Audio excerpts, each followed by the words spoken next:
Estimado profesor, reciba el cordial saludo del grupo número 1 de la Facultad de Ingeniería, que presentará el tema de arquitectura X86. Voy a presentar a mis compañeros. Tenemos como primer integrante a Leini Céspedes Altamirano, a Ever Cosme Chávez, Fátima Cuenca Velázquez, Luis David Guamán Sánchez, Anderson Silva Mogollón, Ariana Palomino Aguilar y mi persona, Caleti Parraguirre Miranda. Empezaremos hablando o presentando una pequeña sumilla, donde tiene como propósito desarrollar habilidades en el manejo de lenguajes de programación, de algoritmos, para así también desarrollar un pensamiento en resolución de problemas con este tipo de procesadores como tal. Y también dar a conocer su historia, su arquitectura interna y la familia de los procesadores x86. Siguiente.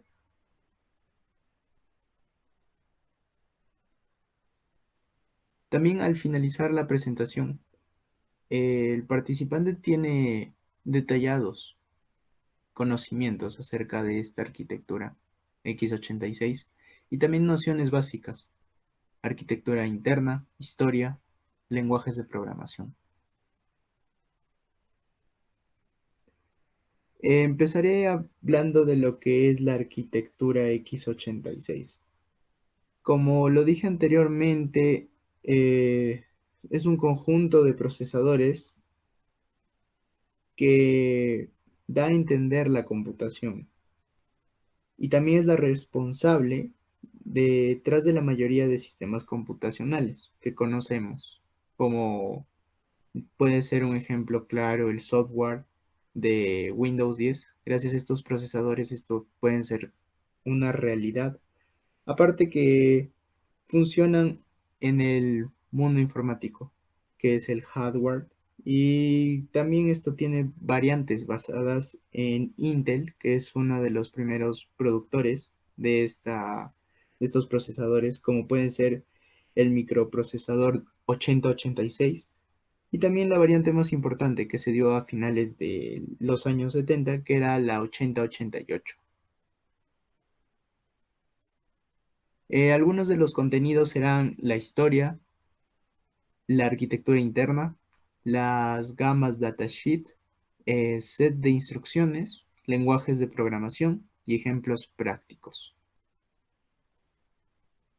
La motivación. Bueno, la motivación es la innovación, más que todo, y también el aprendizaje por la parte de mis compañeros y mi persona, ya que esto nos dará un progreso y un desarrollo, eh, no simplemente de conocimientos, sino también prácticos. Le daré el paso a mi compañera para la siguiente diapositiva. Ok, continuando, explicaremos un poco más sobre la historia de la arquitectura x86.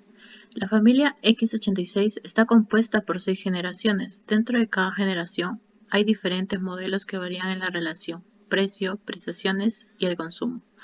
Cada modelo está orientado a cubrir el sector de mercado donde ese factor.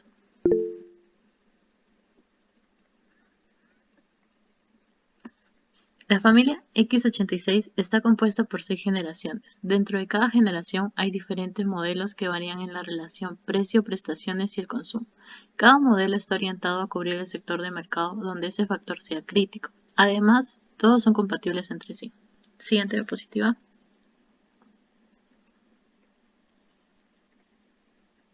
La primera generación. La familia x86 comienza en 1978 con el Intel 8086, extensión natural del 8080, con el que es compatible a nivel de lenguaje ensamblador.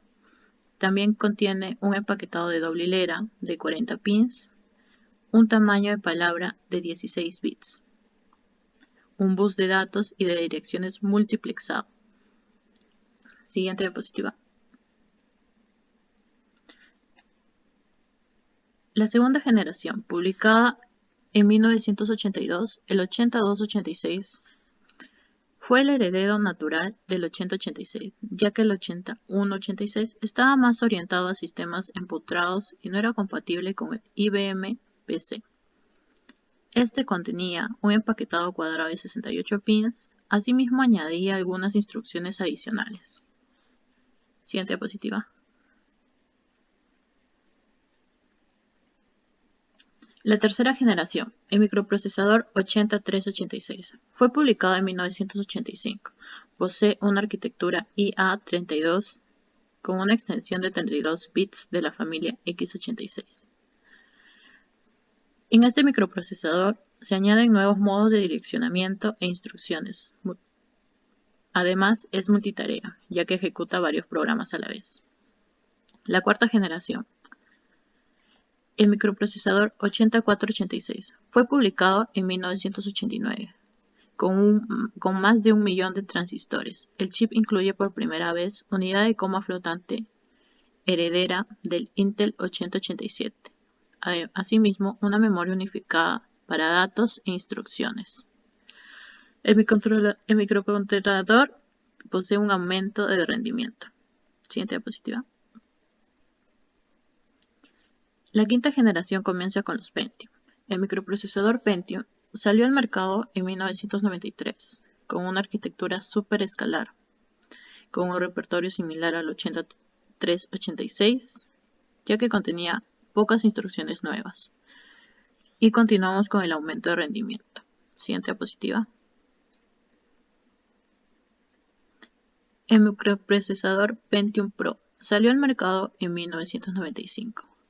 Aumento de rendimiento, donde podemos ver la ejecución fuera de orden, ejecución especulativa, la predicción de saltos condicionales, asimismo renombrado de registros, memoria caché de 2 niveles. Y por último, un procesador de alta gama. El microprocesador Pentium 2, que ya incluía tecnología MMX, salió al mercado en 1997. Este fue más barato que el Pentium Pro y fue más orientado al gran público.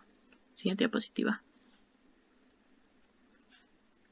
El microprocesador Pentium 3, que surgió en 1999, incorpora tecnología Streaming Sim Extensions. Asimismo, 70 nuevas instrucciones que amplían la tecnología MMX. Es especial para procesamiento de señal digital y de gráficos. Siguiente diapositiva. Para finalizar con la quinta generación, sale el microprocesador Pentium 4, que surgió en el 2000. Aquí se abandonan los números romanos y se pasa a los arábicos, como se puede observar en la imagen. En este microprocesador encontramos mejoras en operaciones de coma flotante y de procesamiento multimedia.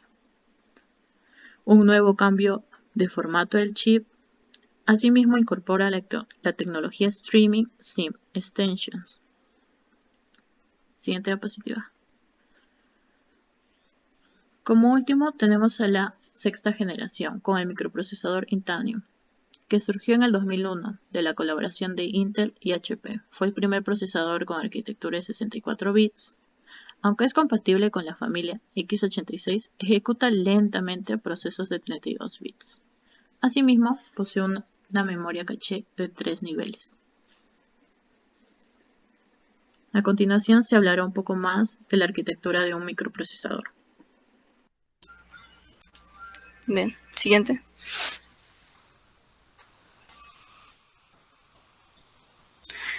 Aquí, como podemos ver, nos muestran un diagrama funcional. Siguiente.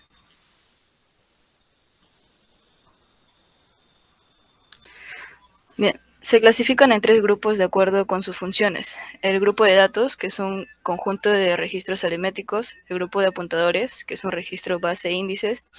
Contador de programa, puntero de pila. Y el grupo de registros de segmentos, que es un conjunto base de propósitos especiales. El grupo de apuntadores, es decir, punteros e índices, está formado por los registros IP, SP, BP, SI, DI. El CS es un segmento de código, el DS es segmento de datos, SS es de pila y ES es un segmento extra. Siguiente. El microprocesador es un circuito integrado que está formado por transistores. Su arquitectura interna contiene una unidad central de proceso, que es CPU, y a su vez está compuesta por una unidad de control y el camino de datos. La unidad de control traduce las instrucciones que hay en la memoria y el camino de datos las ejecuta. Siguiente.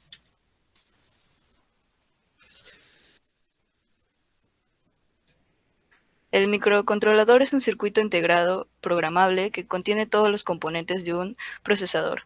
En su arquitectura interna, además del CPU, está la memoria, los módulos de entrada y salida, todos los registros complementarios. Siguiente.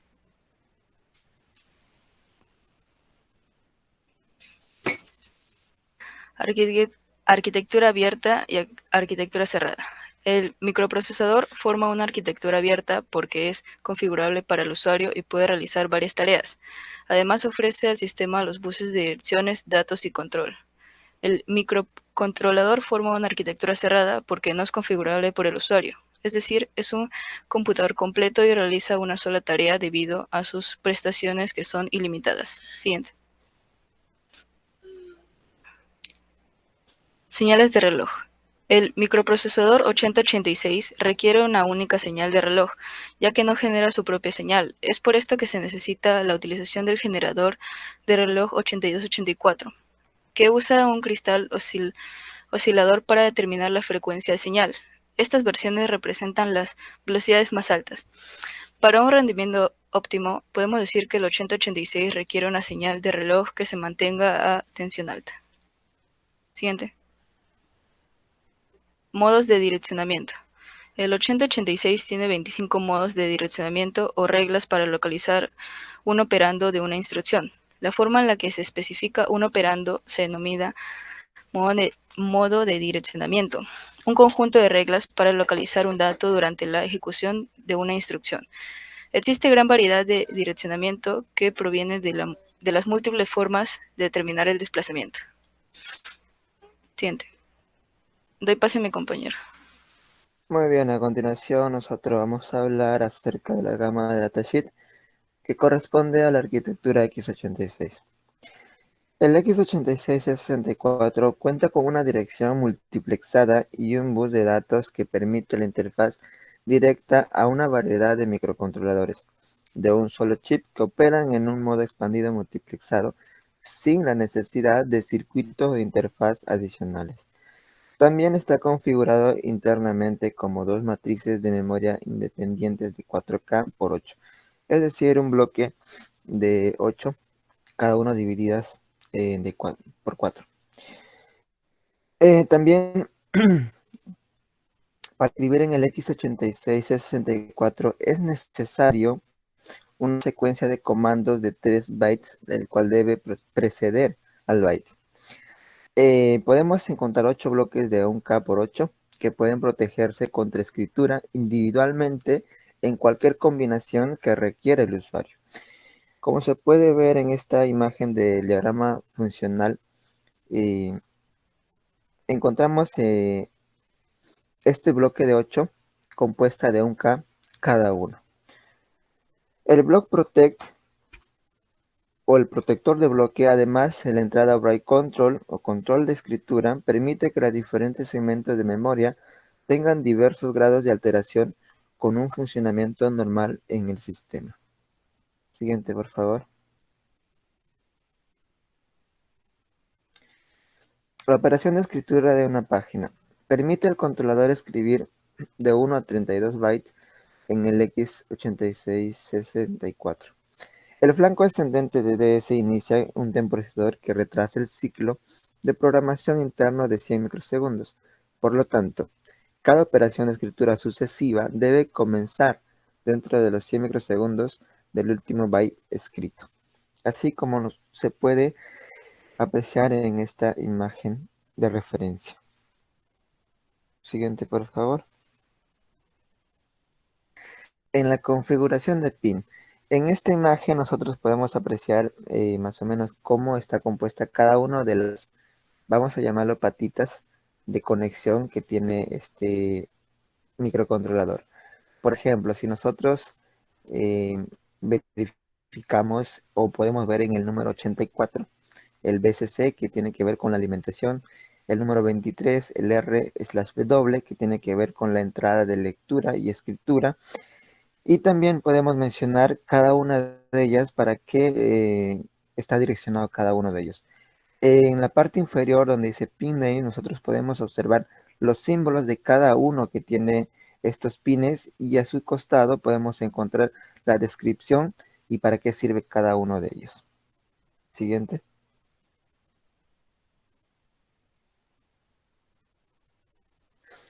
La protección de datos. El x86-C64 proporciona dos niveles de protección de datos a través del control de software. Hay una función de protección de datos de software global similar al estándar de la industria para el E2 Pro, y una nueva protección de bloqueo de escritura del Block Protect o protección de bloqueo, que proporciona una opción de seguridad de datos de segundo nivel. En esta imagen nosotros podemos ver cómo inicia la secuencia y va pasando por cada bloque hasta llegar y finalizar. Quería agregar también como ejemplo en esta parte de los pines. Por ejemplo, si nosotros hablamos del control de escritura o el control write, es una de las operaciones que nos permite que los circuitos externos aborten un ciclo de carga en la etapa una vez que se ha iniciado. Por ejemplo, si la entrada de control de la escritura es alta, después de que la lectura o escritura pasa alta, el ciclo de escritura será abortada. En este caso, el microcontrolador puede conducir todas esas señales en alto, provocando que los datos incorrectos se retengan en la E2 Pro. Y cuando el control write es bajo, vinculada al BSS o a la señal de voltaje, el x86-64 estará habilitado para realizar operaciones de escritura. Y cuando el control write es alto, realiza operaciones de lecturas normales. Por eso los intentos de escribir en el dispositivo se desactivará. Siguiente.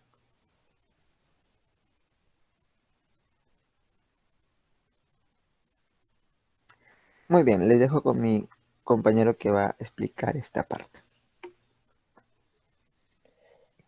Con respecto al set de instrucciones, el juego de instrucciones de los procesadores x86 es muy amplio. Podemos organizar las instrucciones según los siguientes tipos. Tenemos las de pila, las de ALU con enteros en coma flotante, SIMD, y los de la manipulación de datos. Estos set de instrucciones han sido de mucha ayuda para diferentes tipos de programas, ya que Intel diseñó esta arquitectura en 1985 y distribuyéndola a sus principales compradores como AMD y VIA. Gracias a la arquitectura x86, el almacenamiento de piezas de datos llega a ser de 64 bytes, lo cual para la actualidad ya era el doble de 32 bytes y el triple de 16 bytes. Los procesadores x86 son los que se hacen posible esto, gracias a las instrucciones y el avance en que se ha obtenido conforme a la tecnología de producción de los CPUs. Actualmente existen pocos sistemas que no trabajen con 64 bytes, pero los de 32 bytes siguen activos y aún tienen un montón de soporte. Los programas de 64 bytes, que son referidos gracias a la arquitectura x86, pueden ser más complejos y ejecuten información mucho más pesada de manera más eficiente, ya que el código de los datos nos deja almacenar los programas tener una fluidez más activa. Aparte que se basa la arquitectura en el CISC, que viene a ser Complex Instruction Share Computer, que divide y complementa los procesos en simultáneo, dirigiendo la cantidad de memoria que ocupa en sus instrucciones dentro de las frases de 64 bytes. Aunque tienen pequeña diferencia, esencialmente en la arquitectura ARM, que trabaja a través de SIC. Esto también es porque se ocupa en los sistemas de cómputo que requieren mucho más estabilidad y exigencia en la ejecución de softwares. Siguiente.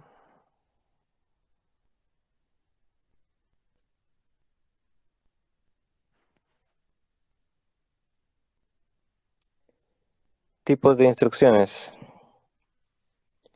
Tenemos instrucciones de pila. Es un segmento en el que se suma la utilidad de los microprocesadores cuando arranca el programa SP. Y para sacarlo copiamos lo que hay en el SP en nuestro destino, incrementamos el puntero.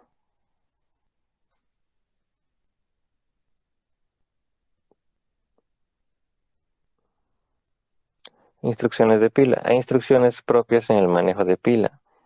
Las dos básicas que son push, que viene hacia el origen, y pop en el destino final. Si el operando es de 16 bytes, se modifica en 2 unidades, de 32 o en 4.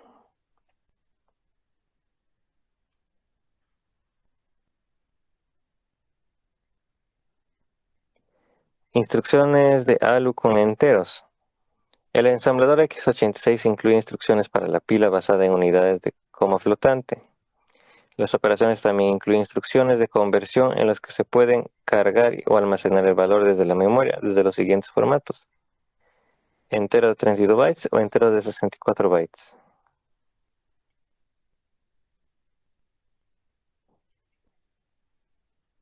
La conversión de instrucciones del formato registro de pila es normalmente F o ST, que viene a ser en parte la suma, resta, multiplicación, división, almacenamiento y comparación de instrucciones.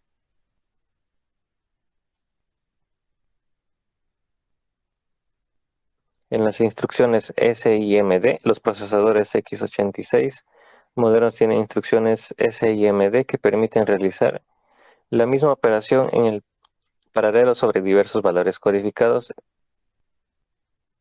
Estos pueden incluir cálculo general sobre aritmética entera o flotante. Siguiente.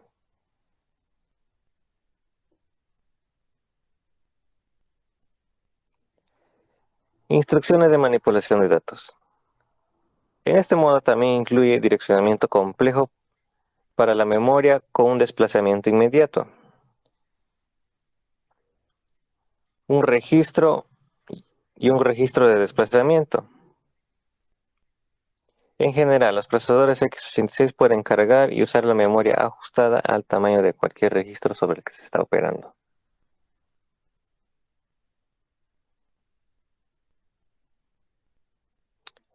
Les dejo con mi compañera en el lenguaje de programación. Lenguajes de programación. Mejor dicho, el lenguaje ensamblador x86 es la familia de los lenguajes ensambladores. Para los procesadores de la familia x86, como vimos al principio en la parte de historia, que está introducida en abril de 1972, que incluye desde los procesadores Intel 8086 y 8088, pasando por los Pentium de Intel y los Athlon de AMD, y llegando hasta los últimos procesadores de la familia x86 de estas compañías. Siguiente. En estos lenguajes de programación tenemos al lenguaje de bajo nivel, que parte en dos, a lenguaje de máquina y lenguaje de ensamblador. Y como tercero también está el lenguaje de código binario, pero como principales partes del lenguaje de bajo nivel está el de máquina y el de ensamblador. Y el otro sería lenguajes de alto nivel. Siguiente. Lenguajes de bajo nivel. Es aquel en el que sus instrucciones ejercen un control directo sobre el hardware y por lo tanto están condicionados por la estructura física de las computadoras que lo soportan. Lenguaje de máquina. También está formado por 1 y ceros, y tal y como su nombre indica, este es el código que comunicará directamente las instrucciones a la computadora CPU. El uso de este lenguaje es esencial, ya que es el que usa para enviar de forma literal todas las tareas que se tienen que llevar a cabo. Siguiente.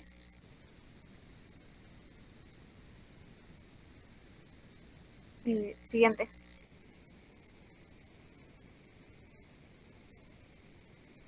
lenguajes de ensamblador, también conocidos como mnemotécnicos. Son un primer nivel de abstracción.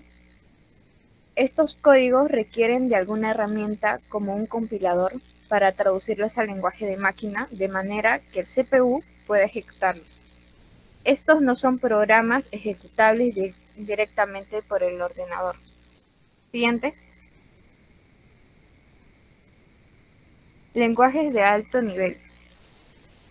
Se caracteriza por expresar los algoritmos de una manera adecuada a la capacidad cognitiva humana, en lugar de la capacidad con los que otros ejecutan en las máquinas. Siguiente. Estructura de un programa ensamblador. Un programa ensamblador escrito con sintaxis NASM está formado por 3 segmentos.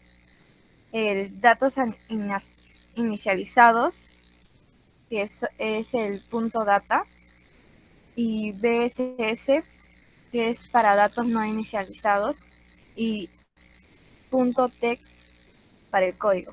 Ahí, como vemos en la imagen, ahí está configurado ese programa.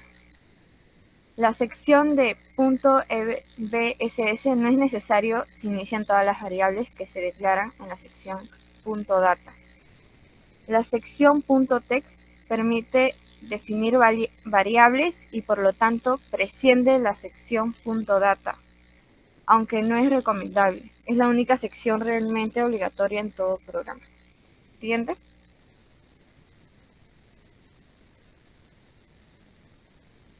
Estructura de un programa ensamblador. Bueno, seguimos con la parte de la sección .text, que se debe empezar siempre con la directiva global, que indica al GSC cuál es el punto de inicio del código. Cuando se utiliza GSC para generar un ejecutable, el nombre de la etiqueta donde se inicia la ejecución del código se ha de denominar obligatoriamente main. También ha de incluir una llamada al sistema operativo para finalizar la ejecución del programa y devolver el control al terminar desde el que hemos llamado al programa. Siguiente. Bueno, ahí les paso con mi compañero ejemplos prácticos. Bueno, como ejemplos, así como expuso mi compañera, o mi compañero también, tenemos que seguir un tipo de lenguaje. Por ejemplo, para algunos programas están basados sobre diferentes tipos de código, ¿no? Y llamamientos. Por ejemplo, para lo que es el asamblado, necesita lo que son las opciones. Tenemos las opciones que es agregar, add list, print y el count. Que cada uno, como pueden ver aquí, tiene su funcionalidad y para qué nos sirve, ¿no? Al momento de programar. Todo este tipo de prácticamente llamados o de programas o de lenguajes o de algoritmos está procesado o se procesa en el microprocesador, en el chip que han expuesto, y de acuerdo a su estructura o arquitectura en este caso, trabaja eficientemente o no. Por ejemplo, uno de 32 bits, uno de 64 bits. Depende de también la generación. Hoy en día tenemos lo que es i3, i5, i7 y 9. Por ejemplo, todo lo que hace el procesador es leer este tipo de lenguaje y ver el algoritmo, ¿no? Que al final de todo esto nos va a dar un resultado. Este prácticamente se asemeja también al programa cuando vamos a hacer páginas web, cuando hacemos lo que es Java. Por ejemplo, Prende tu micro, compañero. el tipo de... ¿se me escucha? ¿Se me escucha? Sí, continúa. Ya.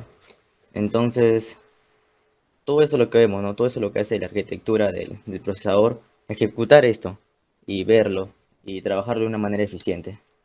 Como podemos ver aquí, acá hay un tipo donde podemos ver el nombre, la constante y el valor. Por ejemplo, aquí está tamaño, EQ5, servicio, que es el nombre que se le da al tal valor. Por ejemplo, acá mensaje 1, EQ hola. Para lo que es HTML y CSS usamos estos tipos de cosas para hacer el div, para hacer llamamientos, ¿no? Para lo que son también el CSS que da el estilos a la página web. Acá también tenemos otro ejemplo similar y pues tenemos que tener en cuenta de que eso es lo que hace un procesador, pero vamos a cómo trabaja también un software. Si hablamos de más ejemplos, pues el procesador hoy en día hace múltiples trabajos. Hoy en día podemos realizar varias cosas a la vez. Por ejemplo, podemos ver lo que es en la sección de juegos. Tal vez tú eres programador y sabes sobre juegos, sabes cómo es que el procesador influye en esto, ¿no? Para poder leer tu programa y todo parecido. Porque recuerda que detrás de cada juego hay un tipo de lenguaje. También prácticamente en otros lados, también vemos lo que son los editores de video, los que editan y andan ahí grabando YouTube y haciendo streaming, también necesitan un buen procesador para poder ejecutar todo. Entonces nos damos cuenta que es muy importante tener un procesador con una buena estructura. Prácticamente se ve en todos lados. Es más, te invito a que pienses un segundo qué es lo que puedes hacer con tu computadora. Tal vez lo que tú estás pensando en un segundo, tu computadora hace millones de operaciones para que tú puedas trabajar fácilmente. Hoy en día prácticamente no hay límites para usar un procesador. Cada vez salen más ejemplos. Uno de ellos es el uso en el Machine Learning, en lo que es también inteligencia artificial y todo eso, porque prácticamente la arquitectura de este procesador necesita procesar múltiples lenguajes. Entonces, como han expuesto mis compañeros, la evolución de todo eso ha llevado hasta hoy en día facilitarnos la vida. Por ejemplo, para los que crean contenido en YouTube, es muy importante que tengan un buen procesador y una buena arquitectura en este. Entonces, ante todo ello, entonces, ¿qué tipo de procesador elegir? Por ejemplo, para lo que son Windows Servers, necesita un buen procesador, porque lo que tienen operado Windows Server, como su nombre lo dice, son servidores que almacenan bastante información. Por ejemplo, eso lo usan las compañías grandes como Facebook, Amazon, Netflix, para poder almacenar todo ese tipo de información y decidir de acuerdo a la arquitectura que están utilizando, que no solo usan una, sino usan arquitecturas, procesadores más grandes, para que puedan facilitar el uso de estos datos que están acumulados. Entonces, imagínense la genialidad de este aparato, de este procesador, que con el pasar del tiempo, como han explicado mis compañeros, ha ido evolucionando y cada vez nos están dejando asombrados con lo que podemos hacer. Entonces, nos damos cuenta que este procesador es uno de los más importantes hardware que tiene nuestra computadora o nuestra laptop. Y si deseas más ejemplos aún, pues solo date un tiempo al final del día, cómo usaste tu computador. Tal vez abriste YouTube, abriste Chrome, que necesita este procesador para decirle, ¿no? Por ejemplo, se comunica con el procesador y le dice, quiero tanto almacenamiento en la memoria RAM. Entonces, no solo también trabaja el procesador, sino necesita la ayuda de otros hardwares, lo que es el disco sólido, donde se almacena, la RAM para que nos facilite más rápido esta información. O tal vez tú puedes reflexionar al final del día, ¿no? ¿En qué lo usaste? Tal vez usaste para hacer una exposición, para grabar un video y todo ese tipo de cosas. Entonces, es por esa razón que tenemos que cuidar muy bien esta parte de nuestro procesador, y ya que todo esto depende, ¿no? De cómo trabajemos, o sea, dependemos de este procesador, mejor dicho. También tenemos que verificar y cuidarlo también eh, como recomendación. Tal vez hay algunos que no le dan mantenimiento a sus computadoras y no se dan cuenta que se sobrecalienta. Es por esta razón que deben llevarlo a un servicio técnico y que le echen su pasta térmica para que pueda trabajar tranquilamente y no se sobrecaliente. Hay otros que le hacen overclock a esto, malogrando su arquitectura que tiene este. Entonces, como último, pues te pregunto, ¿no? ¿Es importante eh, tener un procesador de calidad? Pues realmente no, es depende del trabajo de que realices. Como te dije, ¿no? Tal vez solo usas para oficina, tal vez solo lo usas para jugar ciertos juegos básicos, entonces todo depende de lo que hagas en tu vida diaria. Entonces, a partir de lo expuesto con mis compañeros y mi persona, supongo que habrás valorado un poco más esto, ¿no? La historia del procesador y cómo a pesar del tiempo ha ido evolucionando. Entonces, recuerda que, también te hago recordar de que no todos los programas de 32 bits corren uno de 64, porque si bien de 32 bits tiene un tipo de lenguaje, por así decirlo, o sea, su comunicación de un programa de 32 bits no va a ser lo mismo que con otro que sí sea compatible con de 32. Mejor dicho, es como que si un niño de inicial hablara con uno de secundaria no se van a entender. Entonces, para que el programa fluya sin sin excepción alguna. Entonces tiene que tener un procesador de 32 bits con otro de 32 y uno de 64 con otro de 64. Porque uno de 64 no se puede rebajar a uno de 32, por así decirlo, porque hace un esfuerzo más. No es mucha la diferencia, pero para aquellos que realmente hacen trabajos pesados, lo notan demasiado. Entonces, ahora supongo que aprovecharás tu procesador y aprovecharás la arquitectura, ¿no?, que tiene todo este aparato, ya que detrás de esta maravilla trabajaron arduamente para facilitarnos la vida. Entonces, para finiquitar, espero que lo aproveches tanto como nosotros, que estamos grabando este video con el objetivo de que adquieras todo lo expuesto, todo el conocimiento, y también lo estás haciendo tú al ver este video. Bueno, esto es todo y muchísimas gracias.